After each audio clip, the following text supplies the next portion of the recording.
The alarm woke me every morning at 0600 hours. Not because I set it, because my cell was programmed to remind me I was still alive, still breathing, still useful enough not to execute. I sat up on the metal slab they called a bed and pressed my palms against my eyes. The headache never left anymore. Neither did the smell, recycled air mixed with whatever chemical the Velhari used to sterilize their ships. It smelled like copper and something else, something that reminded me of burning. I didn't need reminders. Through the translucent wall of my cell, I could see the observation deck.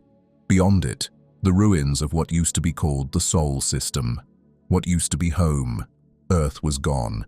Not destroyed in the dramatic way you see in movies. No explosion, no supernova, no Death Star beam cutting it in half. It just collapsed, folded in on itself like paper in a fire. One moment it was there, the next it was a quantum scar in space that swallowed everything within 3 astronomical units. Mars, the belt, Jupiter's moons, all of it, gone, and it was my fault. Dr. Elian Rowe, quantum physicist, lead scientist on the Helix project, the man who promised humanity infinite energy and delivered extinction instead. 43 billion people. I counted them every night. The Velhari found me 3 months after Earth died, drifting in an escape pod, half dead from radiation exposure and guilt. They should have killed me.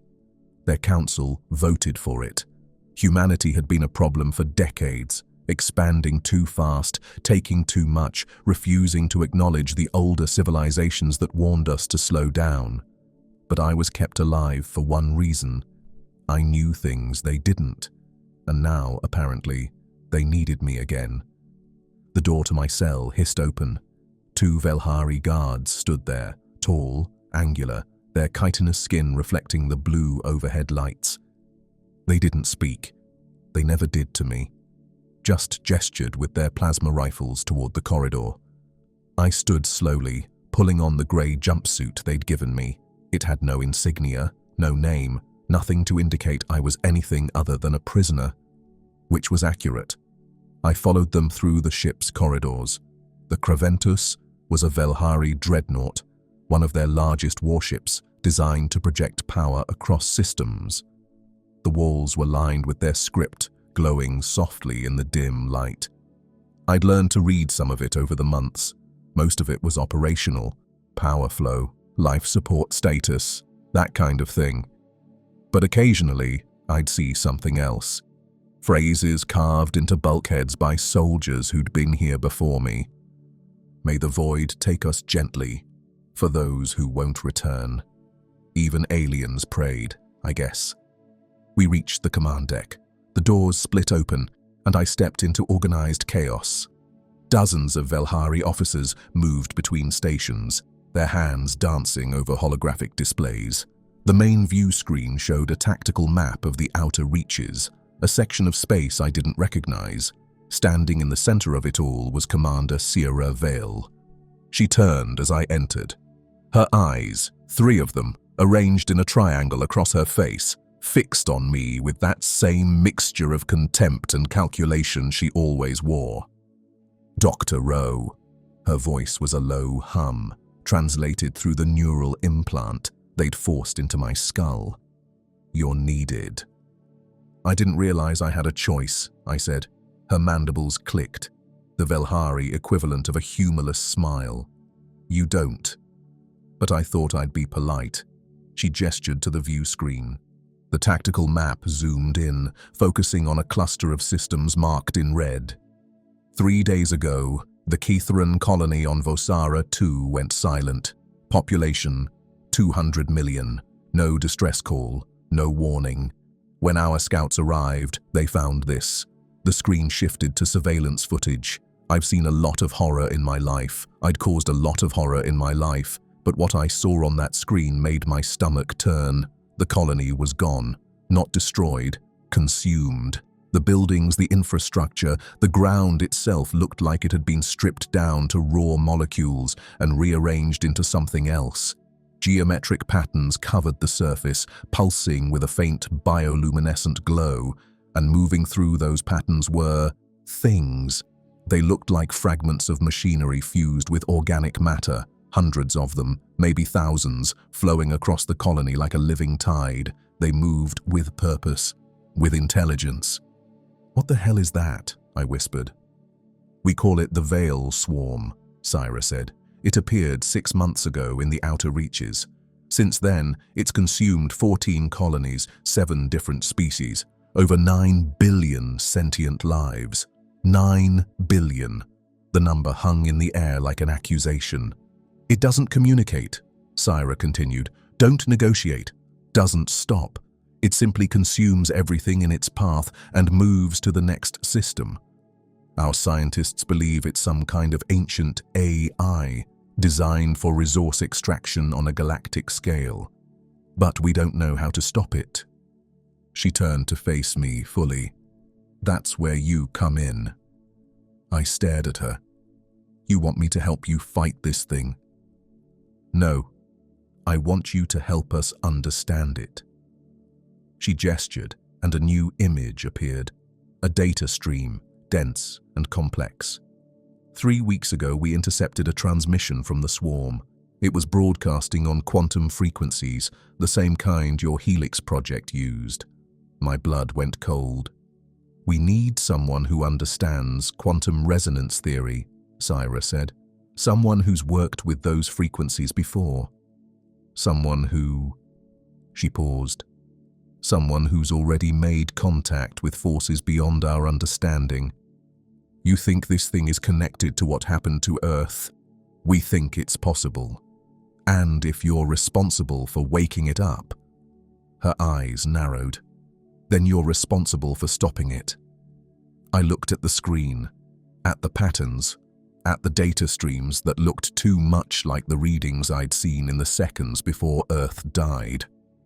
"And if I refuse..." Syra's mandibles clicked again. "Then you'll be executed for crimes against sentient life, and we'll find another way." She leaned closer. "But I don't think you'll refuse, Dr. Rowe, because despite everything you've done, I think you still want to matter. I think you still want to believe you can fix something." She was right. God help me. She was right. "What do you need me to do?" I asked quietly. They gave me access to a research lab, a small room deep in the ship's science wing, filled with equipment I half recognized and half didn't. Velhari technology was more advanced than humanity's in some ways, less in others. They'd mastered biological engineering and energy manipulation, but their computing architecture was different, more organic, less predictable.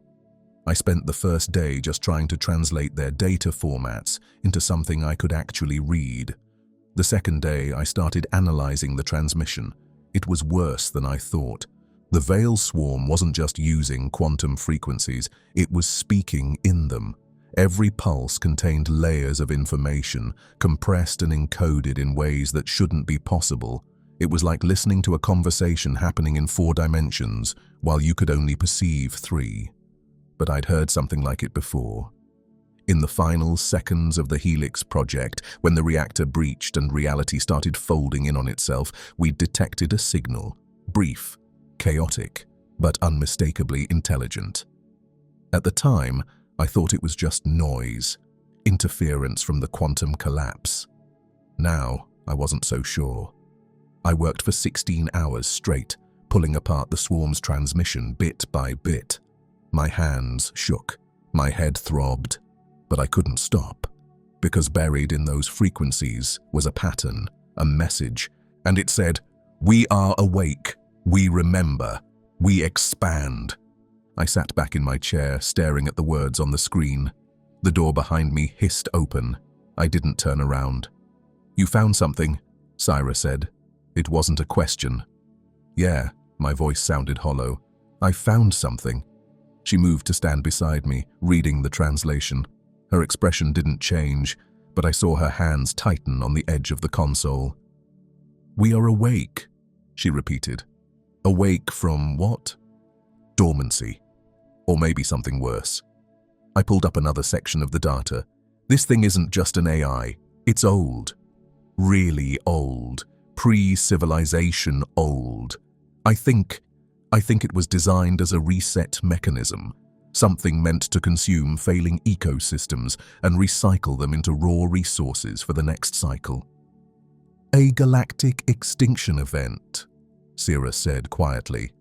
More like a galactic janitor, but yeah. I looked up at her.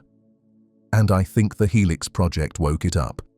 When we breached quantum space, we sent out a signal, a kind of knock on the door, and something on the other side answered.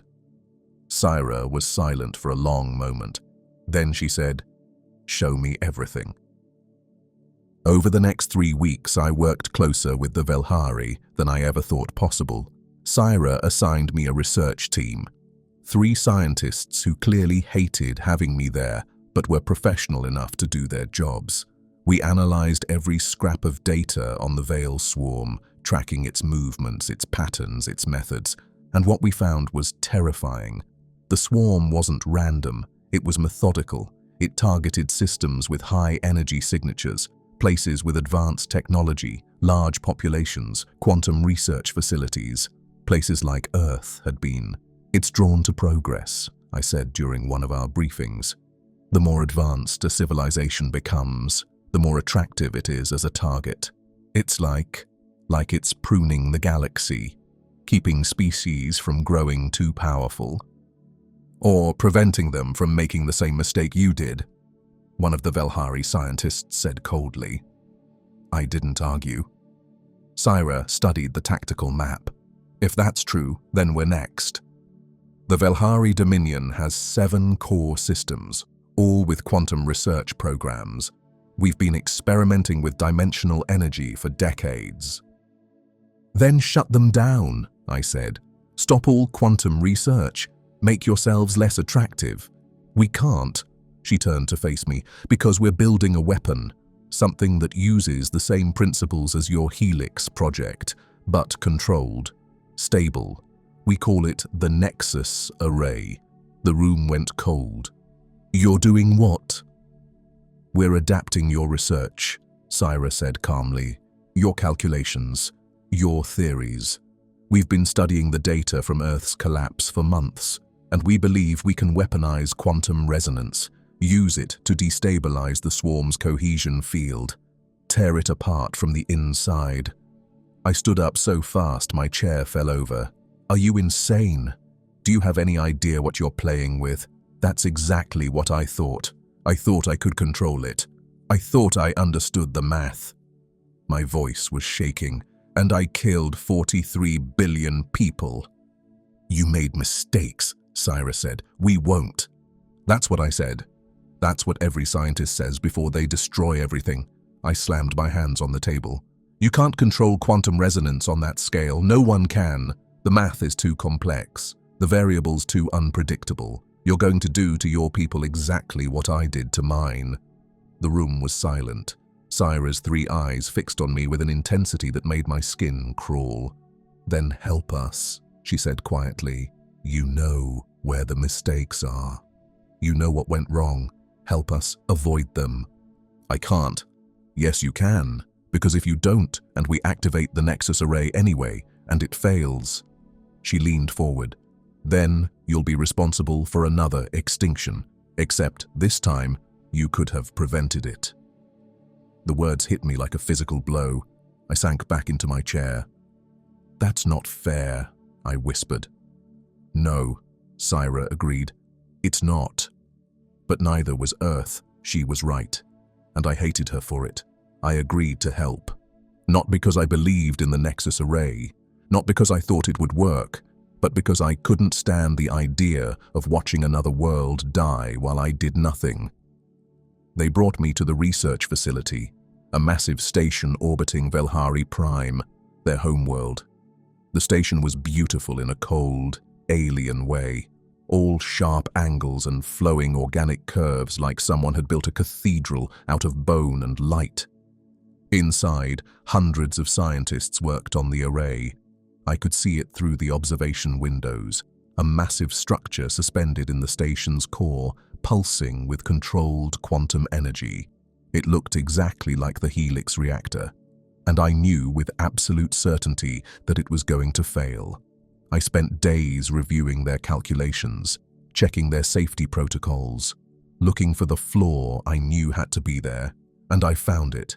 It wasn't obvious. It was buried in the quantum harmonics, a resonance feedback loop that would build over time, slowly, imperceptibly, until it reached a critical threshold, and then it would collapse, just like Earth. I brought it to Syra. "You need to shut this down," I said, showing her the data. "Right now, before you activate it. This feedback loop will destabilize the entire system." She studied the numbers. "Our models don't show this."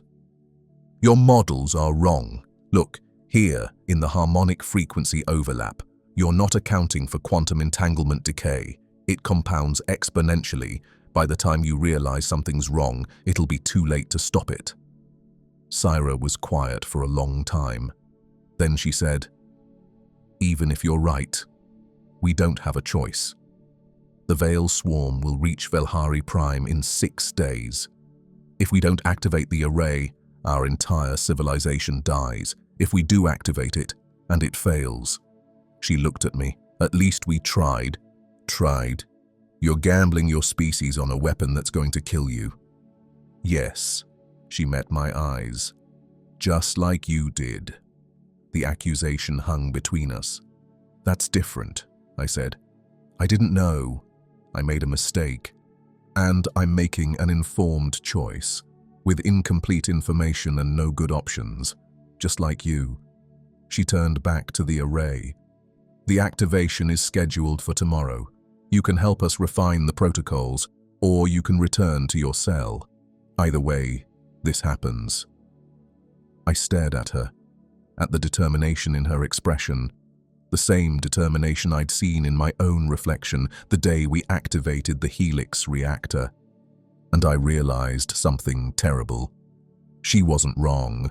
She was me. That night, I couldn't sleep. I kept thinking about Earth, about the moment I realized something was wrong. The readings are spiking. The containment fields failed. My team is screaming at me to shut it down. And me, frozen at the controls, watching numbers climb and telling myself we could still fix it. We could still control it. We could still. The alarm cut through my thoughts like a knife. Red lights flooded my cell. The ship's speakers blared evacuation warnings in 3 languages. I ran to the observation window and saw hell. The Veil swarm had arrived. It didn't come from a single direction. It came from everywhere at once. Thousands of entities materializing out of quantum space like someone had opened a wound in reality. They moved as one, flowing toward the station with terrifying purpose. The Velhari fleet engaged immediately.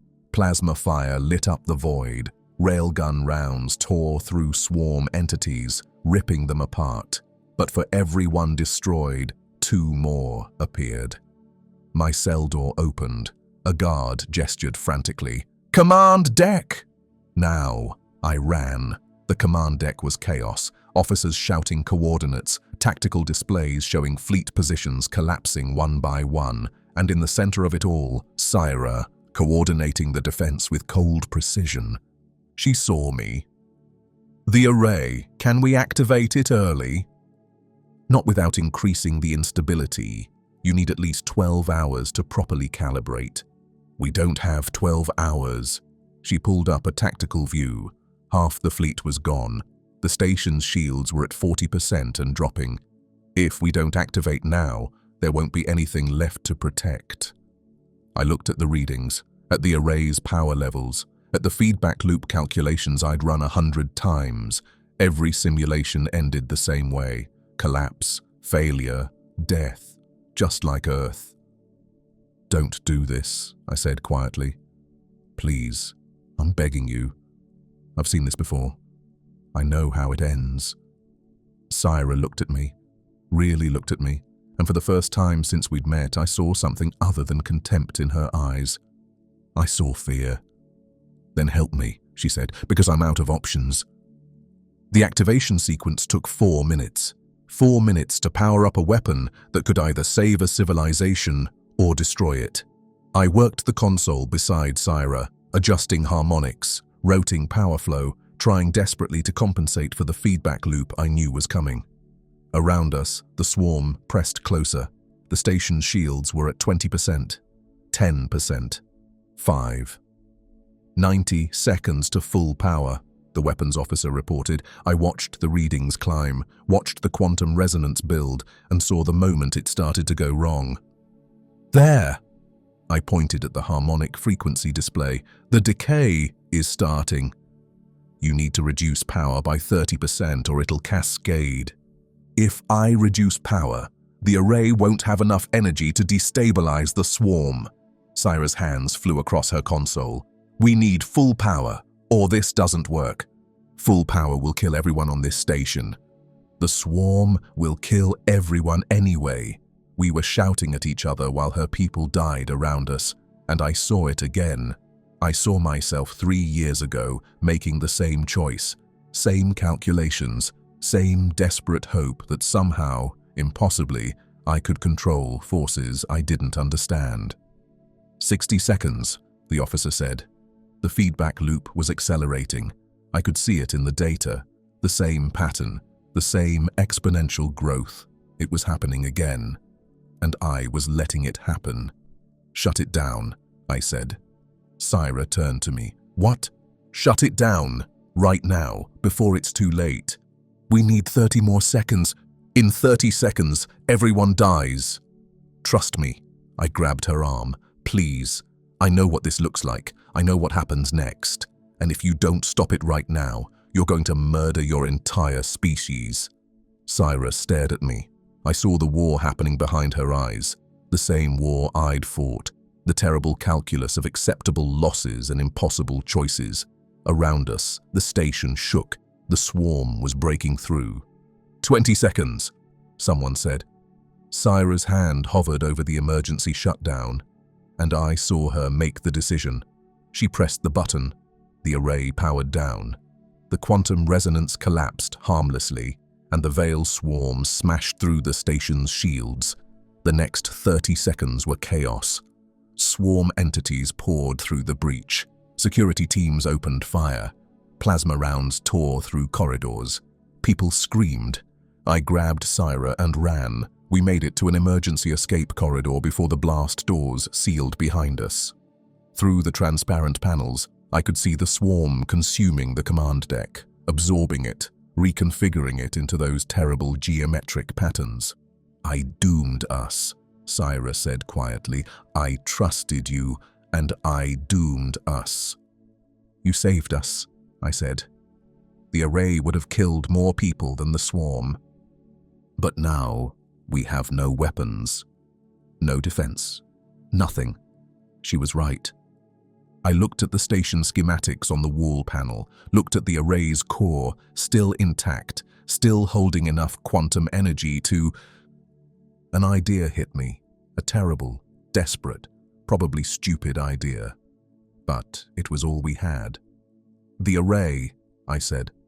It's still powered, right? Just offline. Yes. Why? Because we can't use it as a weapon. But we can use it as a shield. I pulled up calculations on the panel, working fast.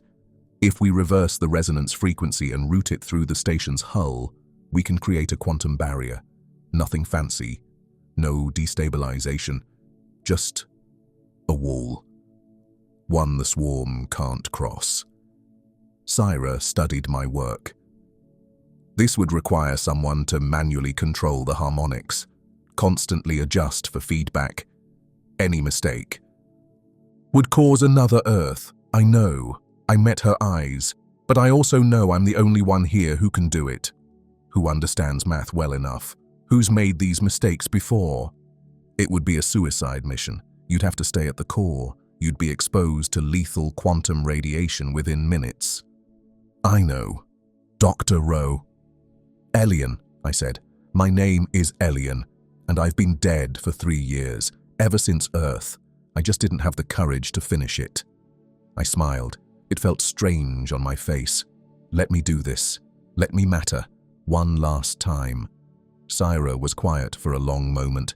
Then she placed her hand on my shoulder, the Velhari gesture of respect. "Thank you," she said simply. We ran for the array's core. The core was beautiful.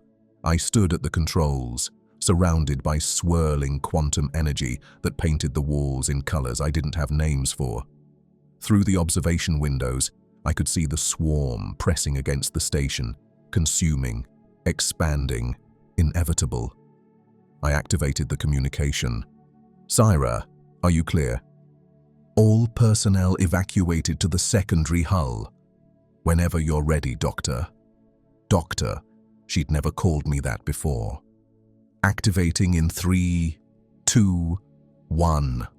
I reversed the array's polarity and rerouted every ounce of power into the station's superstructure. The effect was immediate. A shimmering barrier erupted from the station's hull, expanding outward in a perfect sphere. Where it touched the swarm, entities recoiled, their quantum cohesion disrupted by the field. It was working. "Barrier stable," I reported. "Swarm movement halted. You're safe." "For how long?" Syra asked. I looked at the readings, at the power consumption, at my own vitals monitor, already showing radiation levels climbing into the red zone. "Long enough," I said. It was a lie. We both knew it. The barrier would hold for maybe 6 hours before the station's power reserves depleted, and I'd be dead in 20 minutes. But 6 hours was enough time to evacuate, enough time to get the research, enough time to survive. That's all anyone could ask for. I felt the radiation sickness hit about 10 minutes in. Nausea, dizziness. My hands started shaking, but I kept adjusting the harmonics, keep the barrier stable, kept my people, no, her people, safe. "Elian," Syra's voice over the comm, quiet, almost gentle. "Your vitals are critical. You need to evacuate." "Can't.